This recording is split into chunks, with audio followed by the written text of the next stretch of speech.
बाद, ज्योतिराव फुले को पढ़ने के बाद, साहू साहब को पढ़ने के बाद, पेरियार साहब को पढ़ने के बाद, माता दीनभंगी को पढ़ने के बाद, थोड़ा थोड़ा मैंने महापुरुषों को पढ़ने के बाद इस समाज में काम करने की जो जिज्ञासा मेरे अंदर उत्पन्न हुई और आदरणीय डॉक्टर चंद्रशेखर आजाद ने मुझे काम करने के लिए प्रेरित किया। मैं धन्यवाद करता हूँ चंद्रशेखर आजाद जैसे शख्सियत का जो पूरे देश के अंदर इस बहुजन समाज का परचम लहराते हैं।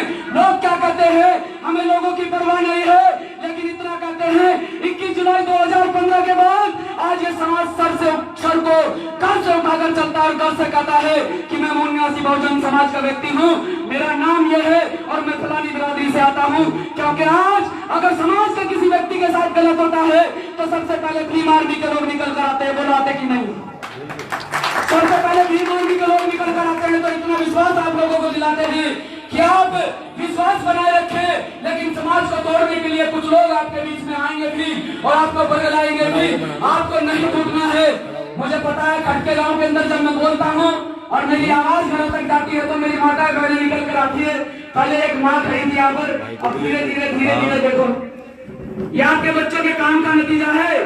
ये आपके बच्चे घर बार छोड़कर, घर का त्याग कर, जिस उम्र में इन लोगों को अपना स्वार्थ देखना था, जिस उम्र में इन लोगों को और बच्चों की तरह जो है खुली जिंदगी जीनी थी, उस उम्र में ये बच्चे काम कर रहे हैं। उस उम्र में ये प्रवीण नौटियाल विधानसभा अध्यक्ष काम कर रहा है। तो आप लोगों को सोचना है कि ये बच्चे आज पूरी तरह से आप लोगों के लिए काम कर रहे हैं, आप लोगों के लिए दिन रात मेहनत कर रहे हैं। कि आप लोगों को निश्चित करना होगा कि आज इन बच्चों का साथ दोगे कि नहीं दोगे। क्योंकि साथियों जिस दौर जवानी चलती है, शायद ऐसे ही कुछ कहते हैं चंद्रशेखर आजाद, मुझे पूरा याद नहीं है, लेकिन मुझे इतना पता है कि जिस ओर जवानी चलती है जमाना उस ओर झुक जाता है, ये सच्चाई है। तो मैं नौजवान साथियों को कहना चाहता हूँ कि एक होकर इस आवाज को बुलंद करें। और जो लोग आपको बरगलाते हैं, जो लोग आपको बताते हैं कि मुसलमान तुम्हारा विरोधी है, मैं डंके की चोट पर कहता हूँ मुसलमान तुम्हारा विरोधी नहीं है।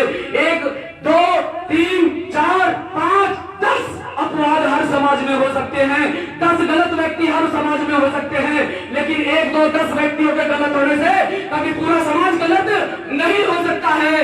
तुम्हारा कभी मुसलमान ने विरोध नहीं किया है, सोचकर देखो। कभी तुम्हारे आरक्षण के खिलाफ किसी मुसलमान ने धरना दिया है? कभी तुम्हारा आरक्षण का कभी विरोध किसी मुसलमान ने किया है? कभी तुम्हारे साथ में अगर जातिगत आधार पर कोई लड़ाई होती है तो कभी मुसलमान ने तुम्हारा नुकसान किया है?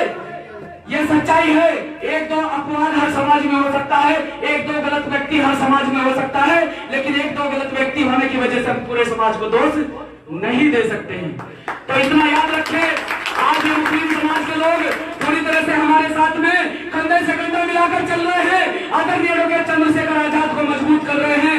मैं सिर्फ आप लोगों के लिए यही संदेश लेकर आया हूँ कि ज्यादा से ज्यादा संख्या में आप भीम आर्मी और अब पार्टी की बात चल रही थी, सबको पता है और सब कह भी रहे हैं कि भाई इस प्रकार से आप लोगों ने डिसीजन लिया है। सिर्फ मैं इतना पूछना चाहता हूँ, मुझे 7 साल समाज में काम करते हो गए, मुझे 70 साल भी हो जाएंगे, मुझे कोई फर्क नहीं पड़ता, क्योंकि मैंने मिशन को नजदीकी से देखा है। मेरे बाबा साहब के जीवन परिचय को नजदीकी से पढ़ा है। और एक ऐसी शख्सियत जिसने अपने 4 बच्चों को कुर्बान कर दिया, कभी अपनी धन संपत्ति नहीं बनाई, कभी अपने आप का स्वार्थ नहीं देखा। माननीय घनश्याम साहब ने अपना पूरा जीवन आप लोगों के लिए समर्पित कर दिया। 1972 में डीआरडीओ की नौकरी से पद से इस्तीफा देकर समाज के लिए काम किया है। तो मैं तो उनके चरणों के नाखून के पैर के धूल की बराबर भी नहीं हूं। जब तक शरीर में लाश का लहू का कतरा होगा तब तक महापुरुषों का मिशन को आगे बढ़ाता रहूंगा। लेकिन साथियों, साहब के जाने के बाद मिशन को पूरी तरह से फेल किया गया है। साहब के जाने के बाद पूरी तरह से समाज को तोड़ा गया है। मेरा सवाल है उन लोगों से जो सवाल करते हैं आज कि युवाओं ने संगठन बनाया। अरे युवाओं ने संगठन बनाया अपने दम पर। जब हमारी माताओं बहनों के साथ गलत होगा तो हम बर्दाश्त नहीं करेंगे, हमारी बहन के साथ गलत होगा तो हम बर्दाश्त नहीं करेंगे। बहन पर उठने वाली उंगली को सबसे पहले काट के रख देंगे, बता रहे हैं। आज तक इस समाज में बहुत अत्याचार सहा है।